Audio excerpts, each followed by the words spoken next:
Vamos ler em Apocalipse 20, versículo 11. Último livro da palavra do Senhor. Apocalipse, talvez um dos mais conhecidos, né? Apocalipse, depois de Gênesis, né? Glória a Deus. Olha como vem depois de Gênesis, né? Vamos lá para Apocalipse capítulo 20. Quem encontrou, diga amém. Quem não encontrou, diga amém para não ficar feio. Apocalipse 20. Uma passagem bem conhecida também. Glória a Deus. Na minha época, quando isso aqui era pregado, nossa, quem saia da igreja com medo. Oh, glória a Deus, eu quero que você preste bastante atenção na mensagem desta manhã. Oh, glória a Deus, aleluias. Quem achou, diga amém. Vamos ler a palavra de Deus. Apocalipse 20, a partir do 11. Olha só o que diz a palavra do Senhor. Apocalipse 20, 11 diz: E vi um grande trono branco e o que estava assentado sobre ele, de cuja presença fugiu a terra e o céu, e não se achou lugar para eles. E vi os mortos, grandes e pequenos, que estavam diante do trono, e abriram-se os livros. E abriu-se outro livro, que é o da vida. E os mortos foram julgados pelas coisas que estavam escritas nos livros, segundo as suas obras. E deu o mar os mortos que nele havia, e a morte e o inferno deram os mortos que neles havia. E foram julgados, cada um segundo as suas obras. E a morte e o inferno foram lançados no lago de fogo. Esta é a segunda morte. Aquele que não foi achado escrito no livro da vida foi lançado no lago de fogo. Só até aqui. Feche seus olhos, curva sua cabeça, deixa eu fazer uma rápida oração para essa palavra. Meu Deus, meu Pai, aqui foi lida a tua santa palavra e agora ela vai ser ministrada. Assim como o Senhor inspirou João, o apóstolo do amor, para deixar esse texto escrito, venha inspirar minha vida para ministrar a tua revelação através deste texto. Repreende toda a distração, repreende todo o mal que vem para confundir a mente do teu povo. Abençoa cada um que vai ser alcançado por essa palavra. Desde já, Pai, eu quero te agradecer por este grande privilégio, que eu venha diminuir, que eu venha sumir, que eu venha desaparecer, para que só o Senhor possa brilhar nessa manhã, que eu não venha falar nada de mim mesmo, que eu venha falar somente a revelação da tua santa palavra, Pai. O Senhor venha tocar na mente de cada um para receber essa revelação, entender e praticar. Espírito Santo de Deus, é o que eu te peço, Deus, eu te agradeço, eu faço isso em nome do Pai, do Filho e do Espírito Santo de Deus. Você que crê, diga amém. Amém. Você que ama a palavra de Deus, bate uma mão bem forte para Jesus.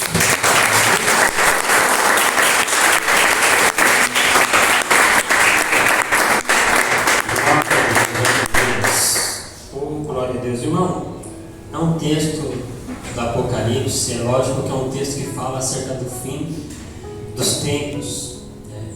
Uma coisa que eu quero ressaltar antes de eu entrar na mensagem, é uma coisa que eu acho que acontece com todo mundo. A gente, quando a gente começa a se envolver com as coisas de Deus, as coisas de Deus parecem extremamente difíceis de serem compreendidas, mas ao decorrer da minha jornada na fé, eu comecei a entender algumas coisas que fazem a diferença para mim entender as coisas de Deus e a palavra do Senhor também. É que as maiores revelações da palavra de Deus, no fundo, são simples. Isso se dá, essa questão da gente achar que as coisas são difíceis, é porque eu posso falar por mim, mano. A minha geração cresceu com uma safra de pregadores que, quando pregavam, enfeitava tanto a pregação, mas enfeitava tanto, mais tanto, que a pregação parecia uma coisa de outro mundo. E aí, quando a gente vai estudar a Bíblia, a gente vê que a palavra de Deus é simples. É simples. As maiores revelações que eu já tive dentro da palavra de Deus, irmão, Eu pensava que era coisas assim absurdas, que era coisa assim, sabe aquele texto que Paulo fala que ele foi no céu e viu coisas que, né, era até impróprias dele falar de tão espiritual que era. Eu pensava que eram essas coisas, a palavra de Deus. Irmão, se a palavra de Deus fosse difícil, ela ia fugir do caráter que Deus tem, porque Deus, Ele é um Deus poderoso, Ele é um Deus onipotente, onipresente, onisciente, mas Ele é um Deus simples. Ele é um Deus que não dificulta as coisas, pelo contrário, Ele é um Deus que Ele facilita as coisas para Ele, principalmente acerca da palavra de Deus. Sabe por quê? Porque a palavra de Deus é a porta de entrada para a pessoa ter comunhão com Deus. E com certeza Deus não quer que isso seja uma coisa difícil para você. Você acha que Deus olha do céu e fala assim: eu quero que essa pessoa me sirva, eu quero que essa pessoa compreenda as coisas que eu tenho para ela. Então agora eu vou fazer um enigma aqui, eu vou fazer o jogo dos 7 erros, se ela não acertar, ela não vai ter comunhão comigo. Deus não é assim. Deus facilita o homem, é assim, o homem, né? Qualquer coisa de Deus para o homem é um bicho de 7 cabeças, mas não, eu quero te mostrar isso dentro do texto. Esse é um texto que eu já estudei muito, e eu confesso que nos meus primeiros estudos era um texto que eu olhava assim, né? Eu ficava realmente pensando que ele era uma parte do quebra-cabeça escatológico que eu tinha que montar certinho, mas vamos para o texto como ele é. Aqui é João tendo uma visão de Deus. João, o apóstolo que andou com Jesus, ele tinha 12 apóstolos, ele escolheu 12, um desses 12 apóstolos foi João, não João Batista, mas João mesmo, né, que também era irmão de Tiago, e ele está preso na ilha de Patmos, ele está tendo uma visão de Deus. Jesus está revelando o fim de todas as coisas para João, e ele vai declarar uma dessas visões, uma das visões mais divinas, mais poderosas que ele teve. Dentro do livro do Apocalipse, ele vai declarar assim: e vi um grande trono branco, e o que estava assentado sobre ele. Esse aqui é o trono de Deus. Trono branco porque representa a santidade do Senhor. Então João está declarando que ele viu um trono branco, e ele viu o que estava assentado sobre ele.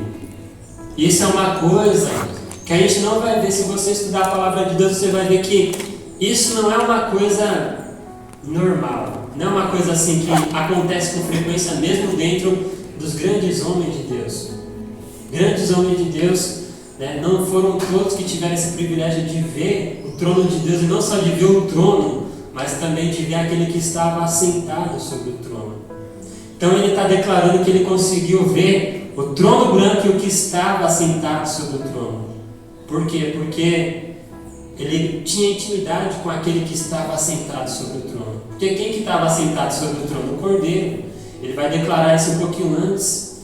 Ele vai declarar que ele viu o trono e ele viu aquele, né? Ele viu ali, o anjo fala para ele: ó, eis aí o leão da tribo de Judá. E quando ele olha para o trono para ver o leão, ele vê o Cordeiro. Porque isso aí está lá em Apocalipse 6, né? A partir do 5 ele vai declarando essas coisas. Porque é interessante, o anjo olha para João e fala assim: eis aí o leão da tribo de Judá. Aí João olha para o trono para ver o leão da tribo de Judá, e o que ele vê? O Cordeiro. Por quê? Porque para o anjo, realmente Jesus é o leão da tribo de Judá. Mostra a imponência, o poder e como ele é majestoso lá na glória. Mas quando João vê, João é um pecador que se arrependeu e começou a seguir Jesus. E na vida de um pecador, ainda que Jesus seja o leão da tribo de Judá, na vida de um pecador ele se revela como um cordeiro que morreu para tirar o pecado do mundo, para nos absorver das nossas culpas, das nossas causas. Essa é a relação de Jesus com o ser humano. Ele morreu no meio do seu lugar para que hoje a gente viesse a ter vida. Ele conseguiu ver aquele que estava sentado no trono. E ele vai declarar uma coisa interessante: de cuja presença fugiu a terra e o céu, e não se achou lugar para eles. Então, irmão, a gente fala acerca do fim do mundo, né? E tem gente que às vezes quer, isso não só dentro da igreja, não só dentro da parte espiritual que a gente estuda e que a gente, né, tem aqui como nosso parâmetro de vida, mas até a ciência ela sempre tenta prever como é que vai acabar o mundo. muitas das vezes a gente até já se perguntou, né? Como é que o mundo vai acabar? Então tem gente que acha que o mundo nem vai acabar. Então, biblicamente falando, irmão, o mundo vai acabar ou não vai acabar? Né? Então, o que você pensa? Será que o mundo vai acabar? Será que um dia o mundo vai acabar? Tem gente que vem com aquelas histórias, não, o mundo já acabou. Tem umas pessoas que é engraçado, não, já é o fim do mundo, né? O inferno já está na terra. É engraçado. Então, biblicamente falando, o mundo vai acabar, sim, um dia. Um dia o mundo vai deixar de existir. O mundo que a gente conhece como ele é hoje, um dia ele vai acabar. Que dia que vai ser esse? Vai ser justamente esse dia que João está falando que ele viu o trono branco e Deus. Então, aonde que esse trono apareceu? Esse trono apareceu para o mundo. Aqui é o fim do mundo. Aqui é depois do milênio, depois que Jesus vence Satanás. E aí, o que acontece? Jesus está na terra, ele passa ali, ele governa 1000 anos na terra, ele vence Satanás.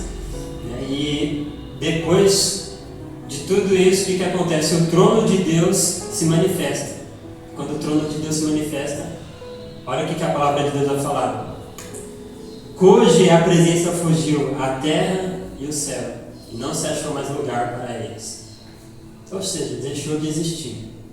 A presença de Deus é tão impactante, mas tão impactante, que quando o trono de Deus se revelar para o mundo inteiro, uma coisa é a volta de Jesus. Então a volta de Jesus é antes do milênio. Aí ele volta e ele vai governar 1000 anos na terra. Depois dos 1000 anos ele vai vencer Satanás. Depois que ele vence Satanás, vai acontecer o juízo final. E o que é o juízo final? É o trono de Deus se revelando para toda a humanidade, para ele colocar os pingos nos is com todos os seres humanos de todas as épocas.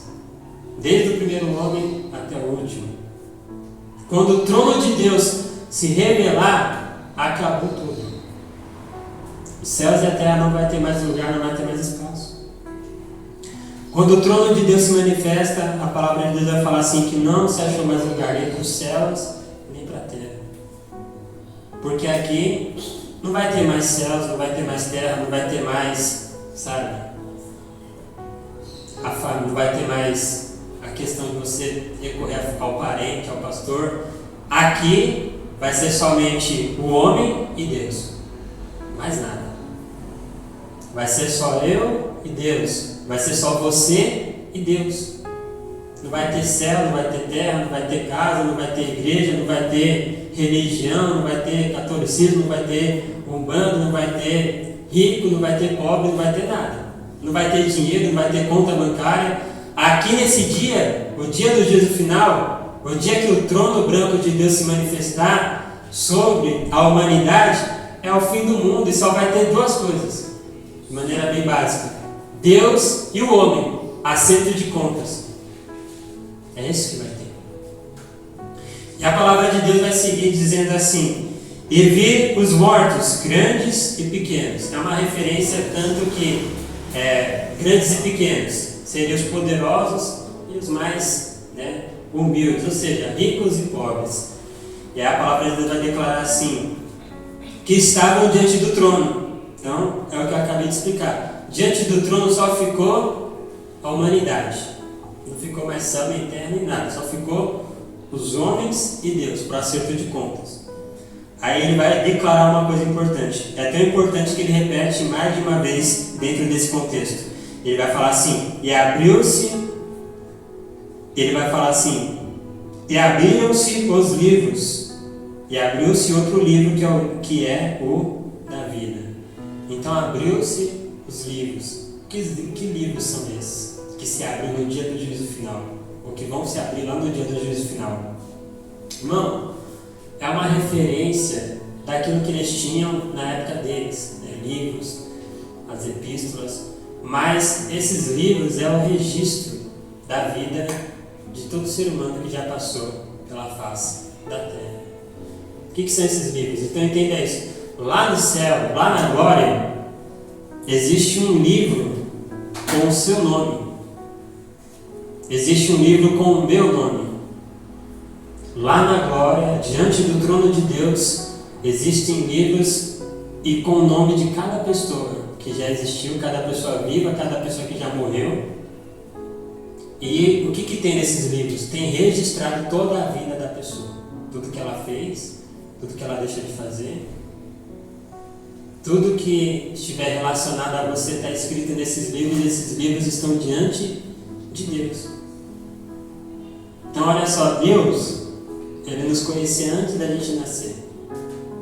Ou seja, antes dele nascer, Ele já tinha um livro preparado para mim e para você. Só que esse livro estava em branco. E como é que esse livro vai começar a ser escrito? A partir do momento que você começa a viver, que você começa a praticar as suas obras. O que é praticar as obras? É tudo que você faz. Tudo. Você acordou de manhã, foi na padaria? Está lá registrado no livro. Você foi trabalhar? Vai estar lá registrado no livro. Você foi no banco no dia 23 de outubro de 2022, às 14h21, vai estar lá registrado. Fulano de tal foi no banco, tal hora. Só que esse livro não está registrado só o que a gente fez, no sentido daquilo que a gente foi vivendo na nossa vida, mas está tudo relacionado. Então, por exemplo, daí vai pegar lá, vai abrir o livro e aí vai ser revelado. Um exemplo, né? Que no dia 13/9/2022, você acordou cansado, sem vontade de trabalhar, aí você foi lá, pegou o sal, tacou no olho e falou que estava com conjuntivite. Aí foi no médico, o médico te deu lá 5 dias e você não foi trabalhar porque você mentiu falando que estava com conjuntivite. Lá no livro vai estar escrito, dia tal, fulano de tal, tacou sal no olho para não trabalhar. Tem ou não tem? Tem. E por aí afora, está tudo registrado. Vai estar lá registrado nos livros também, não só as obras que a gente faz, concernente àquilo que os homens conseguem perceber, mas também tudo concernente àquilo que Deus consegue ver. Então Deus ele não consegue ver só a aparência, Ele também consegue ver o coração. Então, vai estar lá registrado no livro também, no dia 14/7/2021, né, às 9h50 da manhã, você ficou sabendo que um colega seu foi promovido na vaga que era para ser sua. E aí você até falou, nossa, parabéns, mas por dentro você estava se roendo de inveja, falando, essa vaga era para ser minha, por que fizeram isso? É uma injustiça, estão me perseguindo, só porque eu sou crente. História de crente é sempre assim, né?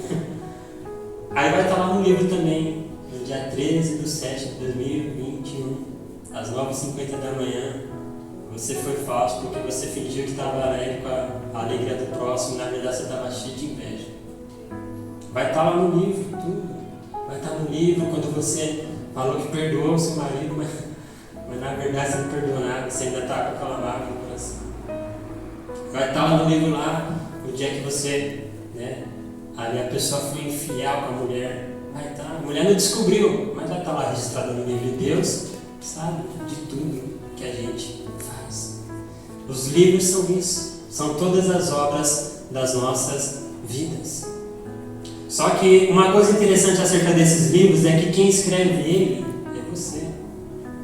Quem escreve a história da sua vida é você.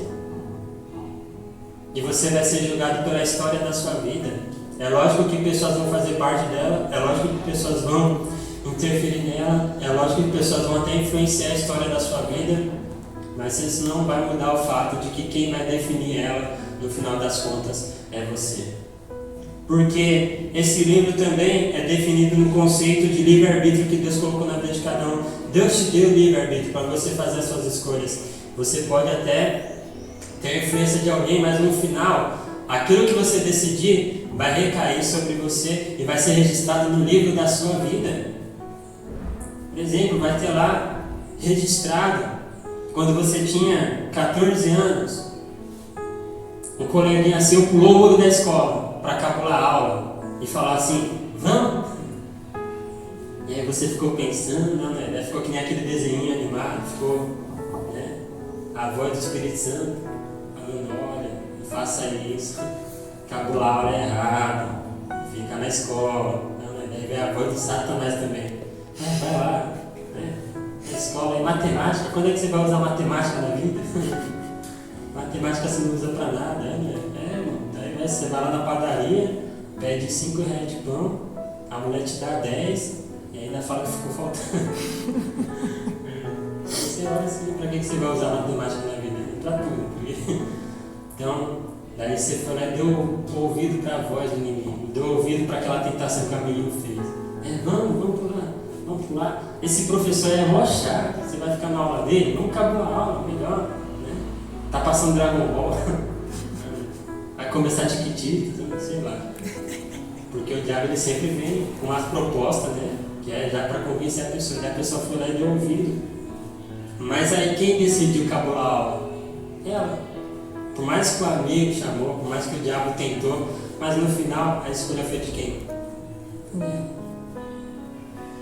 E no dia do juízo final a gente vai ser julgado segundo as nossas obras.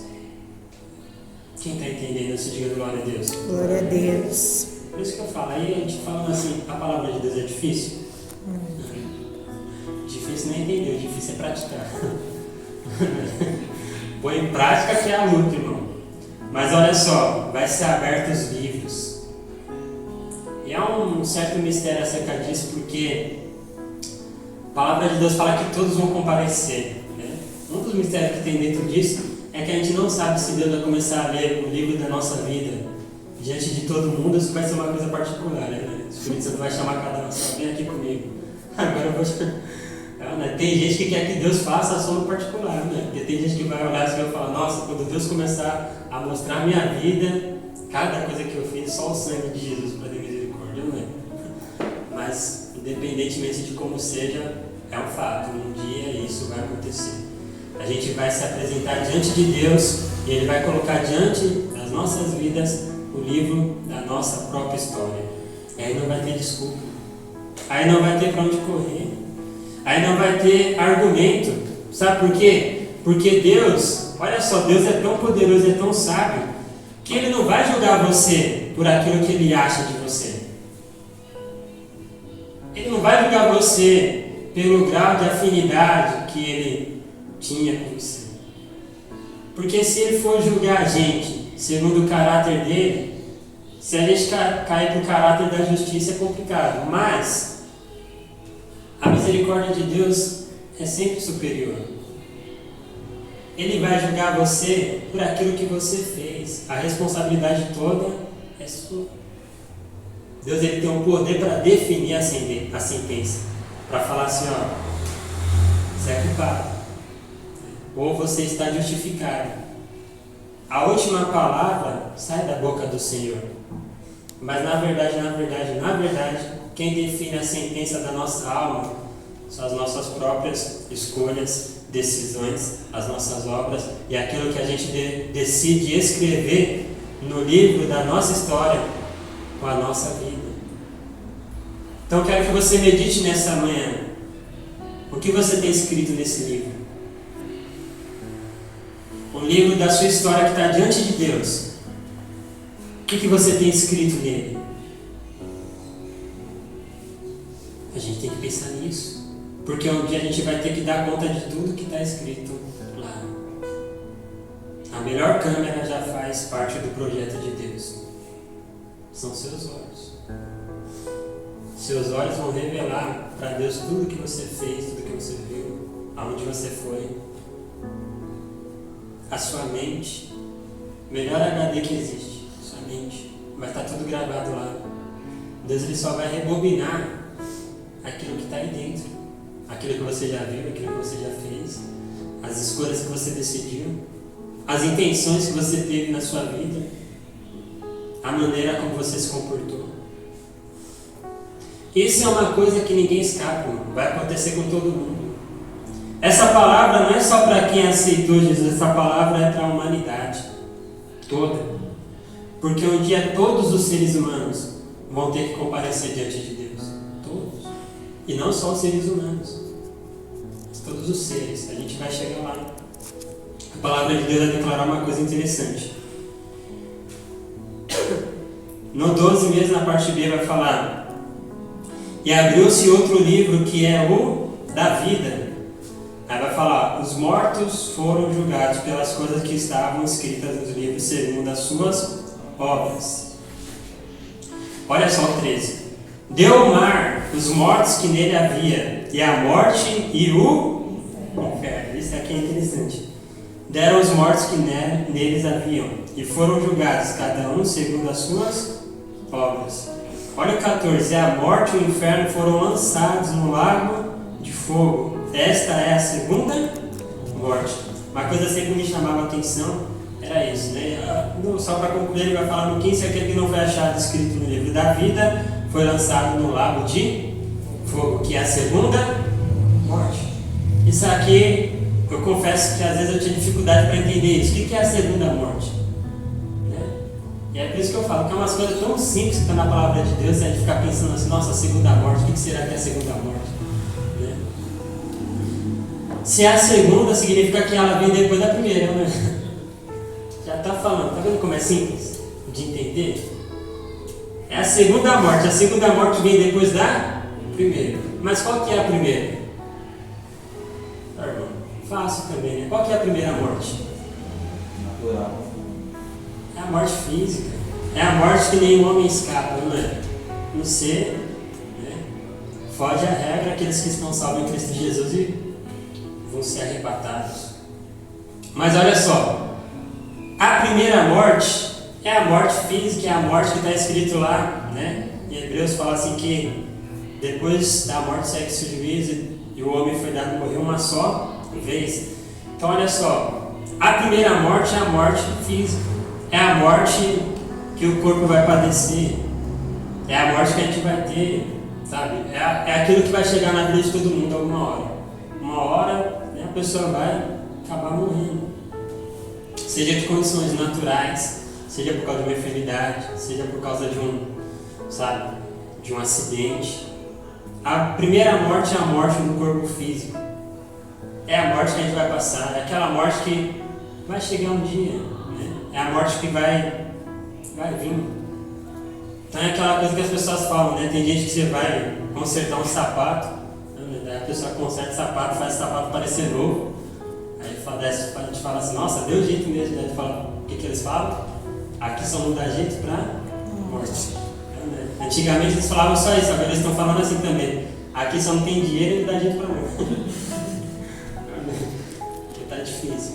Mas é a morte que todo mundo conhece, é a morte que todo mundo vai passar, é a morte que você já viu alguém passando.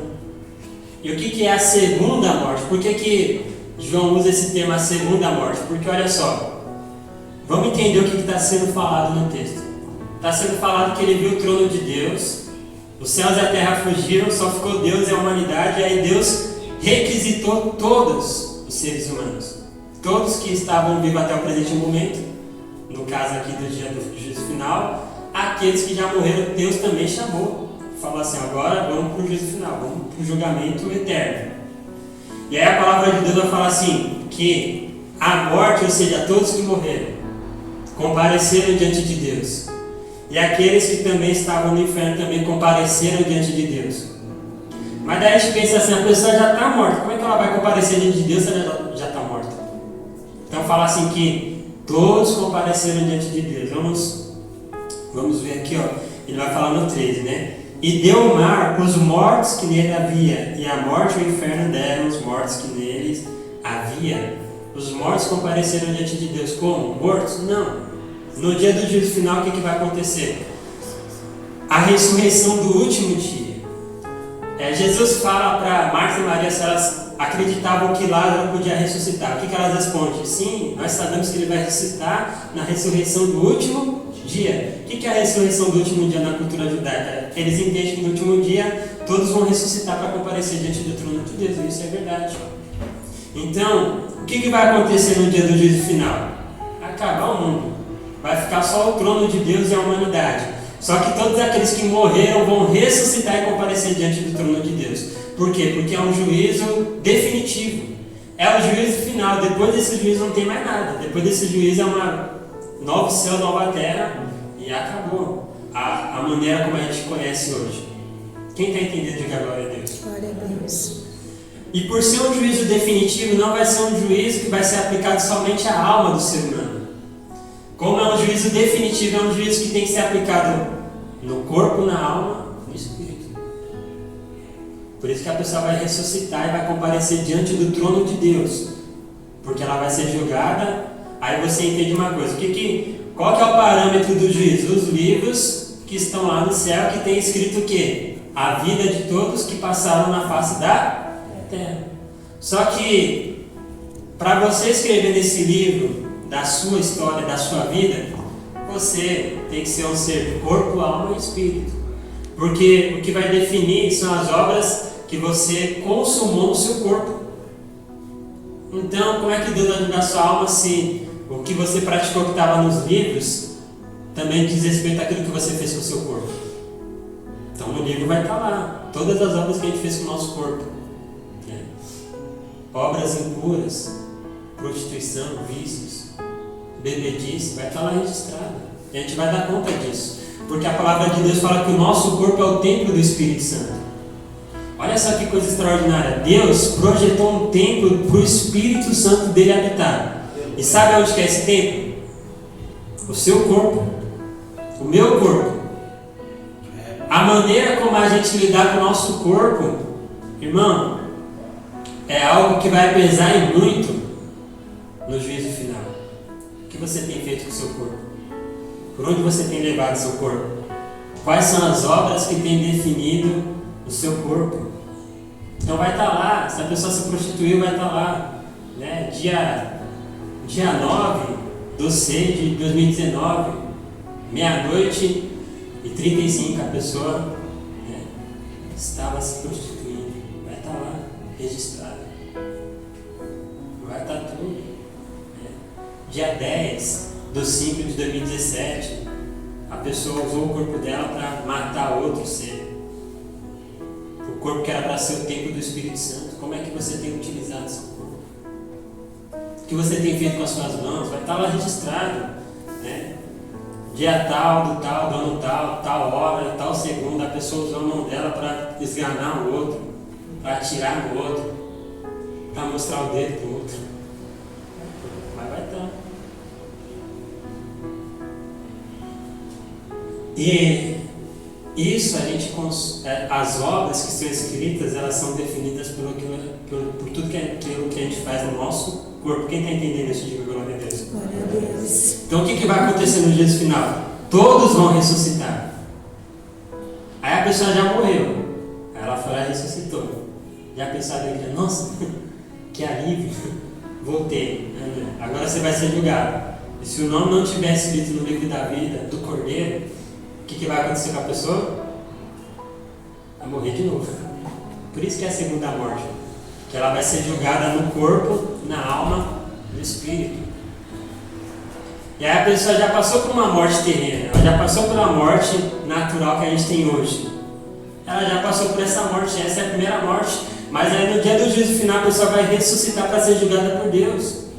E se ela não for achada no livro da vida do Cordeiro, ela vai participar da segunda morte. A pessoa vai ressuscitar para morrer de novo.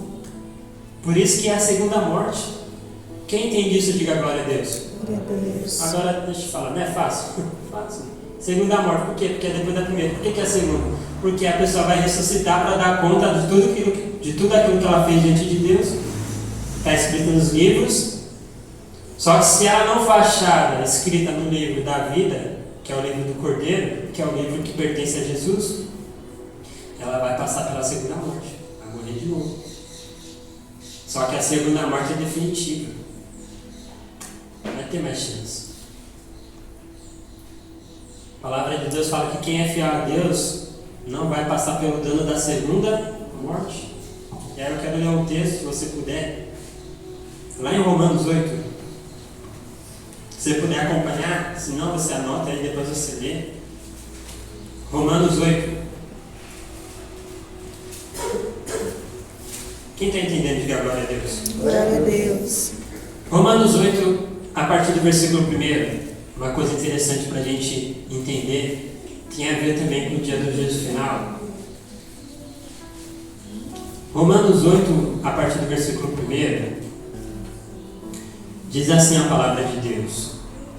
Preste atenção, se você não achar, não tem problema, depois você anota aí no rodapé, depois você lê com mais atenção lá na sua casa. Eu vou ler para ganhar tempo e diz assim, Romanos 8, versículo 1. Aqui é Paulo escrevendo e ele declara: portanto, agora, nenhuma condenação há para os que estão em Cristo Jesus, que não andam segundo a carne, mas segundo o Espírito. Então, olha só, a declaração de Paulo é bem enfática e isso aqui é importante da gente entender. Ele fala assim, mas, ou portanto, agora. Ele não vai falar assim, mas haverá um dia, mas assim como foi antes. Não, ele vai falar assim, mas agora. Por quê? Porque agora, no tempo que Paulo estava vivendo? Não. Por que Paulo declara agora? Esse agora vale até para agora também. Porque esse agora representa o tempo que a gente vive biblicamente falando. Qual que é o tempo que a gente vive biblicamente falando? É o tempo da graça, onde a misericórdia de Deus é derramada por intermédio do sangue de Jesus. Então esse agora é uma referência ao tempo da graça que a gente vive hoje, que é um tempo que está se acabando, irmão. Quem está entendendo, diga glória a Deus. Glória a Deus. Ele fala assim, mas agora, ou seja, mais nesse período que é o tempo da graça, esse período que é onde Jesus já morreu por nós, já nos deu salvação, já garantiu uma passagem para a vida eterna para a gente, a partir do momento que a gente aceita Ele como único e suficiente Salvador. Mas agora, nenhuma condenação há para aqueles que estão em Cristo Jesus, que não andam segundo a carne, mas sim segundo. E esse é o ponto de partida. Por quê? Porque a palavra de Deus vai declarar que quem não foi achado com o nome escrito no livro da vida, que é o livro do Cordeiro, foi lançado no lago de fogo. Agora vamos entender uma coisa. Todos os seres humanos, todos, sem exceção nenhuma, todos, sejam crentes, sejam não crentes, seja o ateu, seja o cientista, seja macumbeiro, seja o espírita, seja o católico, seja quem for, todos têm um livro diante de Deus que está escrito toda a história daquela pessoa. Porque todos os seres humanos têm uma coisa em comum. Todos os seres humanos, eles andam guiados pela carne. Todo ser humano.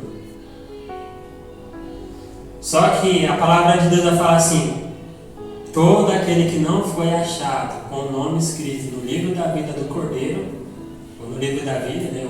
O 20 fala só do livro da vida, a partir do 21 ele vai falar que esse livro da vida é o livro da vida do Cordeiro. Todos que não foram achados foram lançados no lago de fogo. Então todos têm um livro diante de Deus, mas nem todos têm um nome escrito no livro da vida. Ou seja, nem todos estão salvos. E aí a palavra de Deus vai falar assim: mas agora, no tempo da graça, nenhuma condenação há para aqueles que estão em Cristo Jesus. Quando a gente aceita Jesus, a gente se livra da condenação.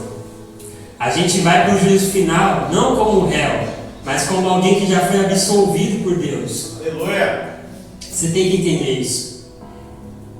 Todo mundo tem um livro que marca toda a história e a trajetória daquela pessoa. Mas nem todo mundo tem um livro, tem um nome escrito no livro da vida. E o que vai definir isso? O livro da vida pertence a Jesus. E a palavra de Deus vai declarar de maneira bem esclarecedora: mas agora nenhuma condenação há para aqueles que estão em Cristo Jesus. Quando a pessoa está em Cristo, ela se livra da condenação. Ela não vai passar pela segunda morte.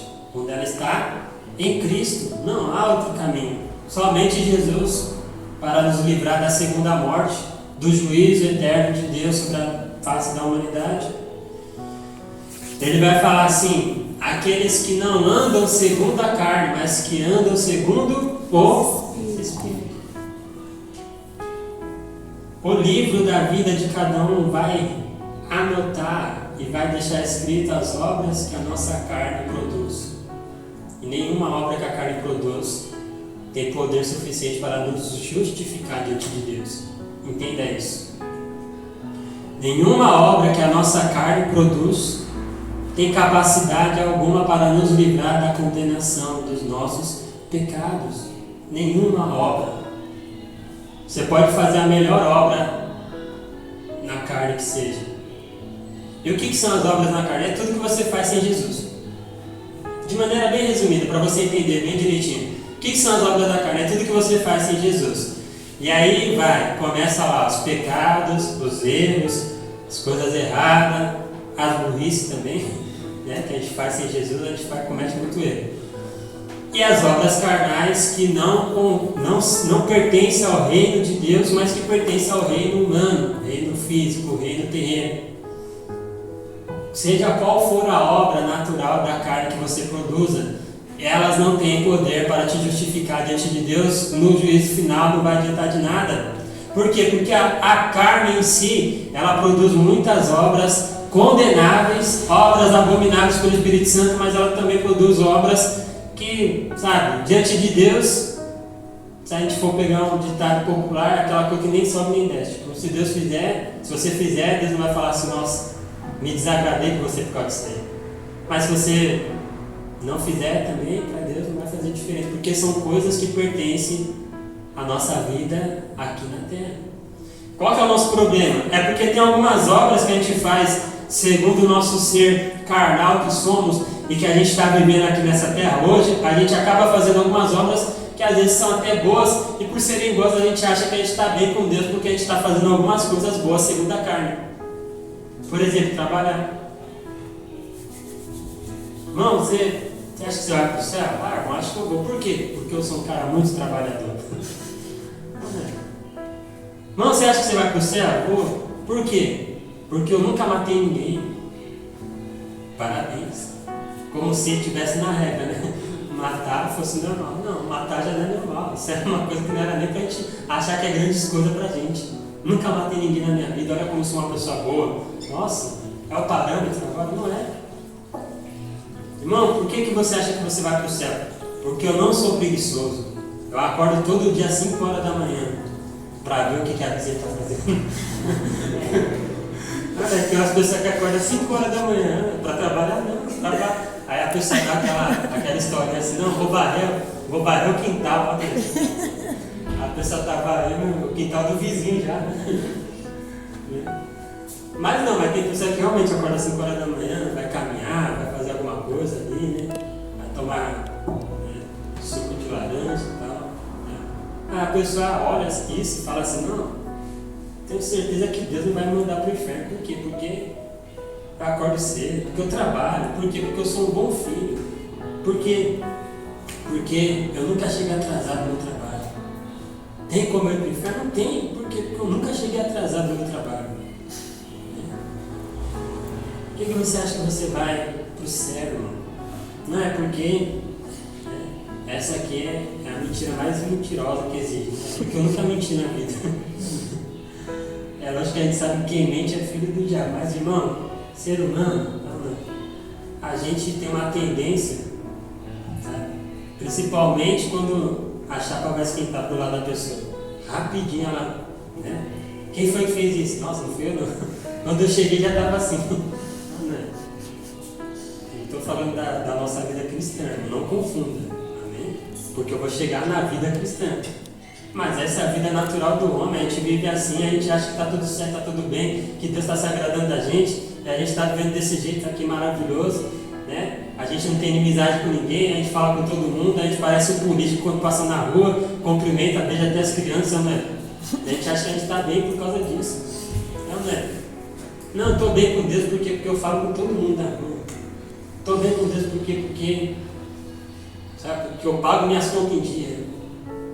Estou bem com Deus, sabe? São coisas boas. Não estou falando que isso são coisas negativas.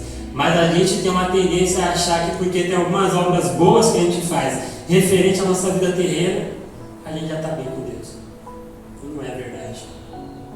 Nenhuma obra que você faça segundo a sua carne, segundo a força do seu braço, tem poder para te justificar diante de Deus. Nenhum. Não, por que você acha que você vai para o céu? Porque eu fiz a faculdade, eu me formei, eu venci na vida. Parabéns. Glória a Deus por isso. Que você venha vencer muito mais. Mas isso não vai mudar o fato de que diploma, currículo, não garante salvação para ninguém. Não garante. Não garante. Então, uma coisa interessante, essa aqui é boa, né? Por que você acha que vai precisar? Porque eu sou casado. Uma certidão de casamento também não garante salvação para ninguém. Não garante. Sendo sincero, é a verdade. Fala para mim biblicamente, irmão. Se você chegar diante de Deus e mostrar sua certidão de casamento para Deus e falar assim, pode abrir a porta, agora vamos para a mentalidade católica, você vai falar para São Pedro. Estou brincando, né? Aí você vai chegar diante de Deus e vai falar, pode abrir o portão do céu que, estou casado. Você não garante salvação, irmão. Por quê? Sabe por quê? Porque tem gente casada que está indo para o inferno. Tem gente que não é casada que está indo para o inferno também. As obras que a gente faz, segundo a carne, pode ser as melhores obras que for, não garante a nossa salvação. A palavra de Deus fala que as nossas boas obras diante de Deus são como trapos de imundícias. Então todas as obras que você fez está registrada no livro da vida lá, no seu livro da vida, no livro da sua história. Eu gosto de falar o livro da história porque para não confundir o livro da sua vida. No livro da sua história, todas as obras que estão lá, nenhuma tem o poder de garantir que você vai se salvar e que você não vai passar pela segunda morte, juízo eterno. Isso não garante. O que vai garantir? Se você estiver com o livro escrito, com o nome escrito no livro da vida do Cordeiro. Como é que o nosso nome é escrito no livro da vida? Quando a gente aceita Jesus. Mas como é que a gente faz para o nosso nome continuar escrito no livro da vida do Cordeiro? As nossas obras carnais são registradas no livro da nossa vida. Quem está entendendo isso, diga glória a Deus. Glória a Deus. Todas as suas obras carnais, seja as carnais que geram condenação referente a pecado, ou seja as carnais que você faz porque você pertence ao mundo dos homens, que é o mundo feito dessa matéria, se chama carne. Todas as obras que você faz está registrada no livro da sua história. Ponto. Vai estar lá tudo registrado. Quando você aceita Jesus, seu nome é escrito no livro da vida. Mas ele só vai continuar no livro da vida quando isso acontece. Nenhuma condenação há para aqueles que estão em Cristo Jesus, que não andam segundo a carne, mas segundo o Espírito. Você nunca vai conseguir ter nenhuma obra escrita no livro da vida do Cordeiro se você não for uma pessoa espiritual. A partir do momento que você começa a viver uma vida espiritual, Jesus pega essa sua vida e toma para Ele.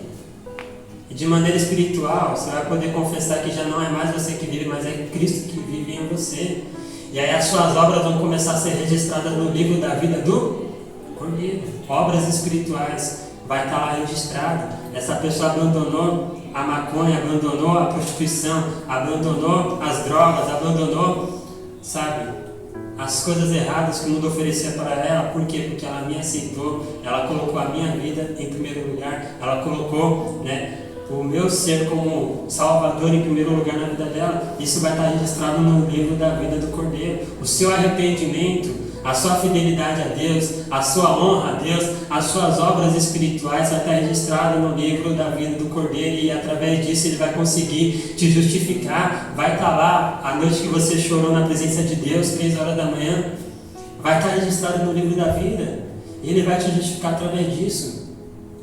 Se a gente não passar a andar em espírito, ainda que a gente tenha aceitado Jesus, você pode até ter aceitado Jesus, mas se você não viver uma vida no espírito, ainda que você tenha aceitado Jesus, você aceitou, ele colocou o seu nome no livro da vida, mas se você não andou em espírito, não vai ter valido de nada.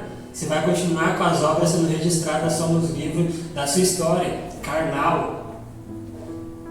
Então você tem que aceitar Jesus, e a partir do momento que você aceita Jesus, as suas obras espirituais são registradas por Jesus diante de Deus.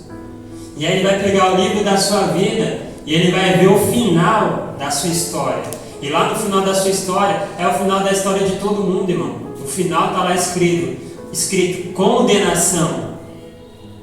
Só que a partir do momento que você aceita ele pega o seu nome, coloca o seu nome no livro da vida que pertence a ele, a Jesus.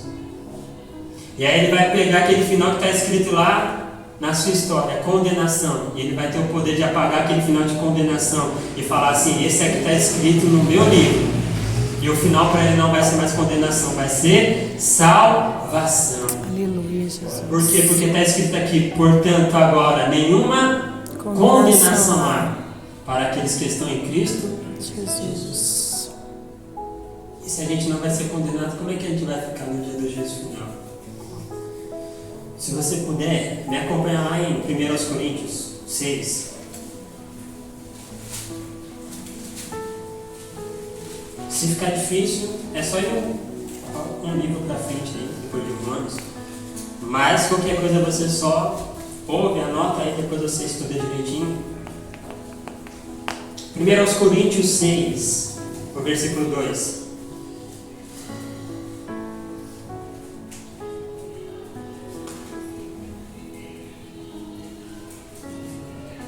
1 Coríntios 6, 2 diz assim: não sabeis vós que os santos hão de julgar o mundo?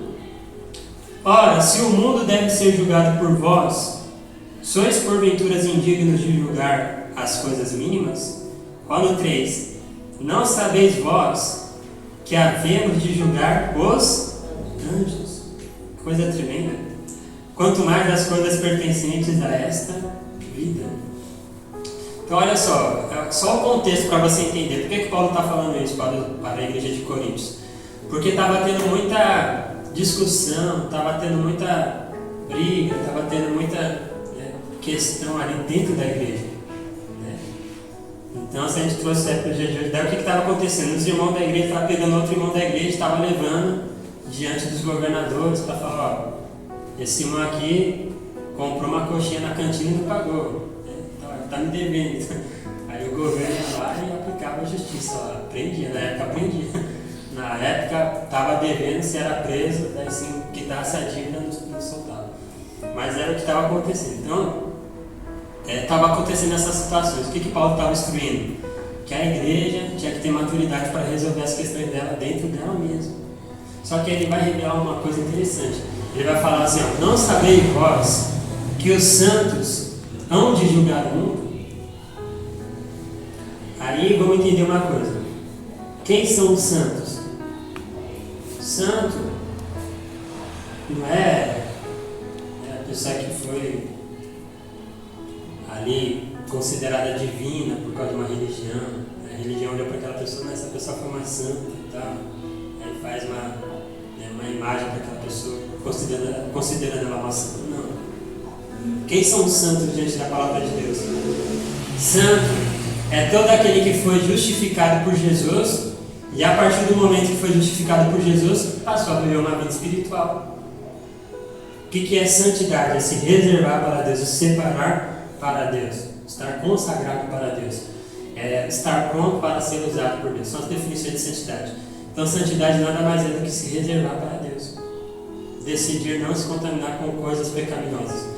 Isso é ser santo. Então quem é santo? Todo aquele que aceitou Jesus e que anda em espírito e que serve a Deus em espírito e em verdade.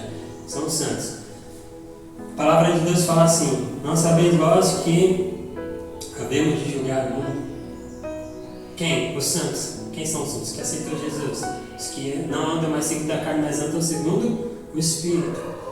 No dia do juízo final, a pessoa que aceitou Jesus, ela já vai ter sido justificada por Deus.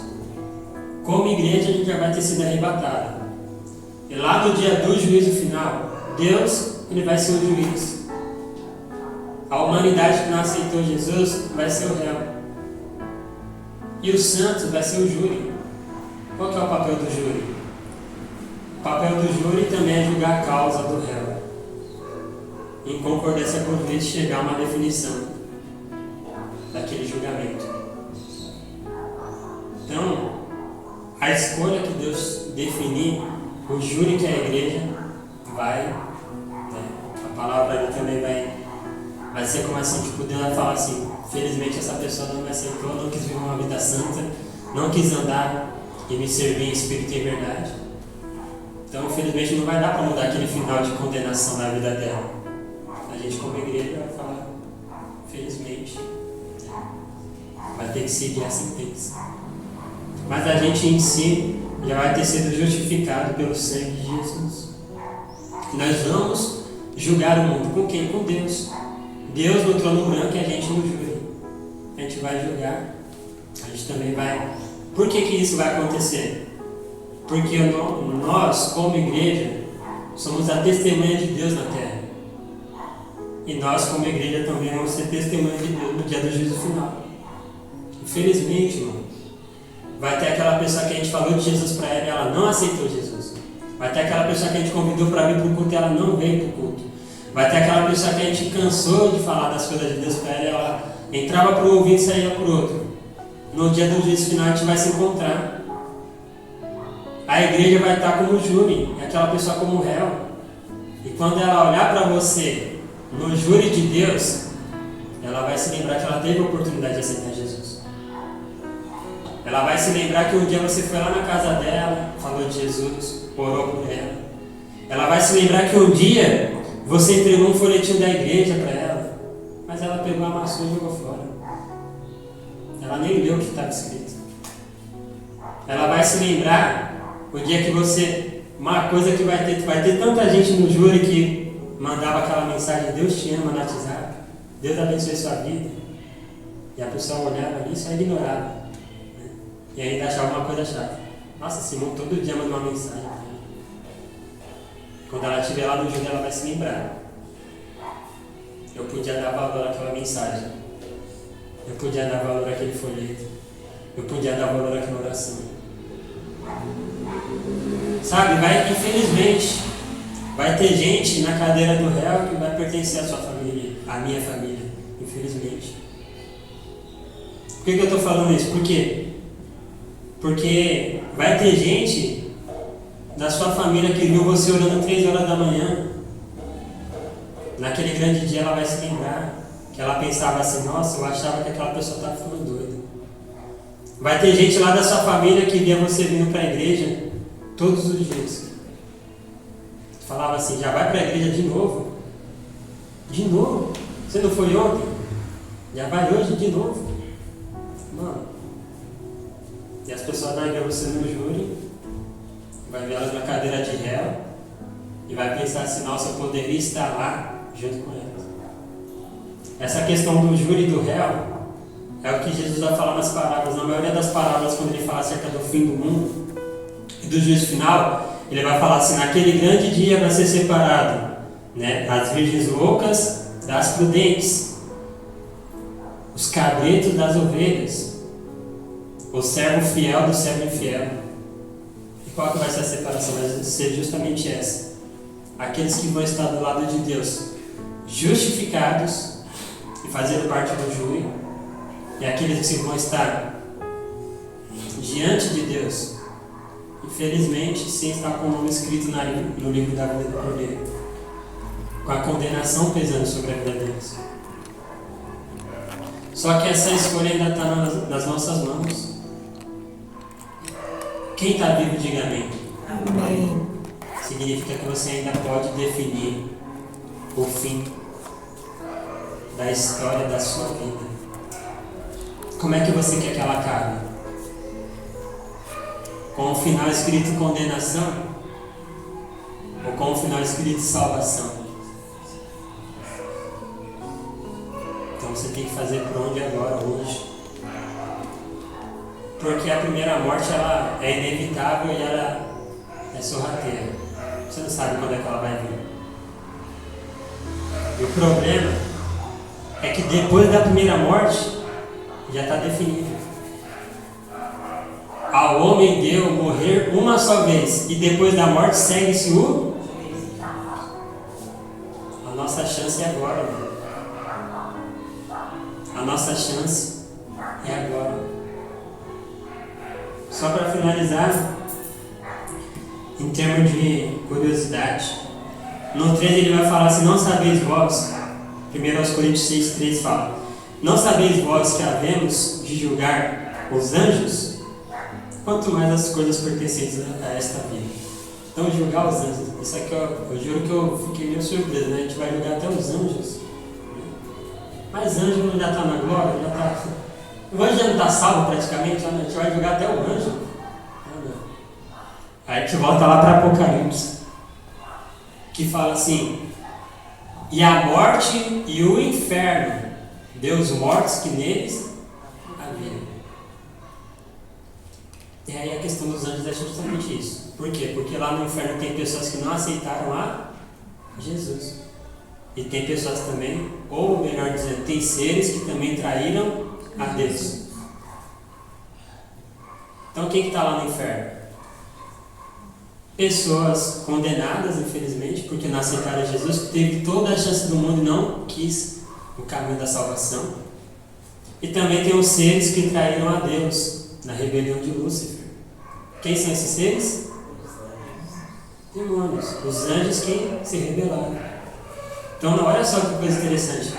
No dia do juízo final, a igreja também vai julgar os anjos. Que anjos? Os anjos que estão condenados. Ou seja, os demônios que se rebelaram contra Deus.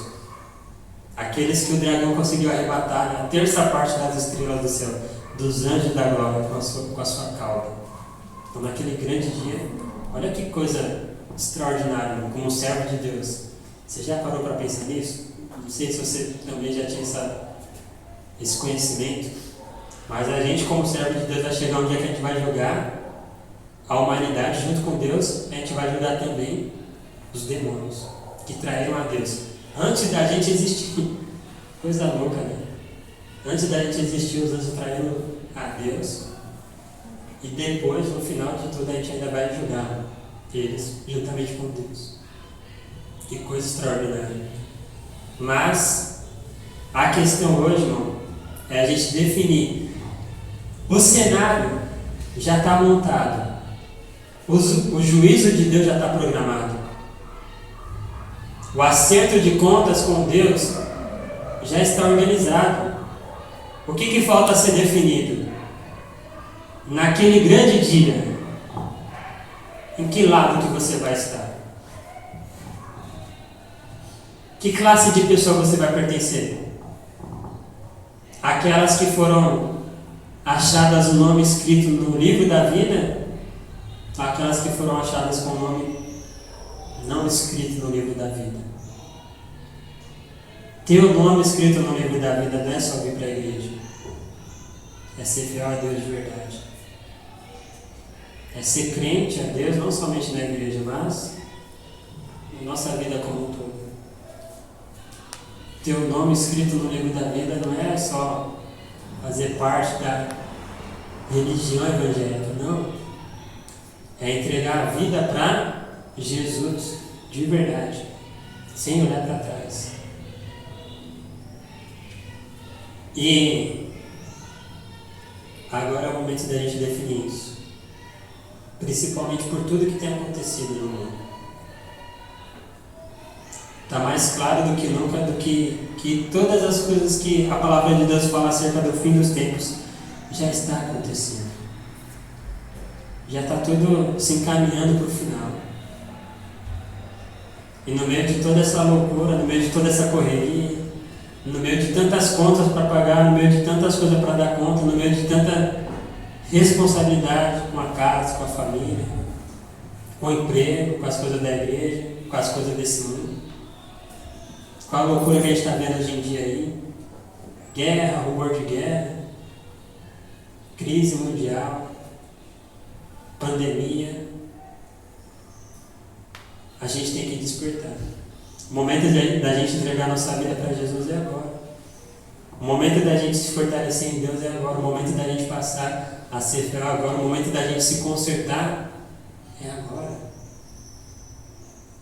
Isso é uma coisa que vem para todo mundo. O momento da gente olhar aonde a gente está em falta com Deus é agora. E se consertar é agora. Então, irmão, saia desse culto hoje pensando nisso.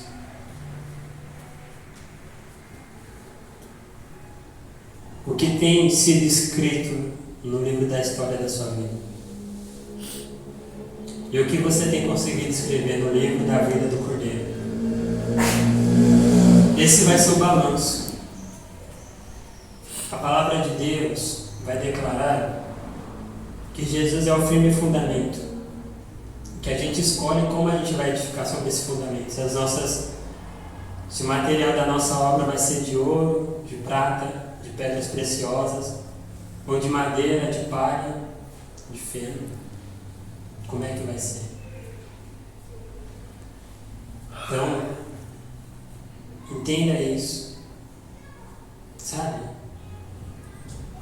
Não há outro caminho. O único caminho é Jesus. Ele fala assim: ninguém vem ao Pai a não ser por mim. Não olha para o homem, para a religião, não olha, sabe?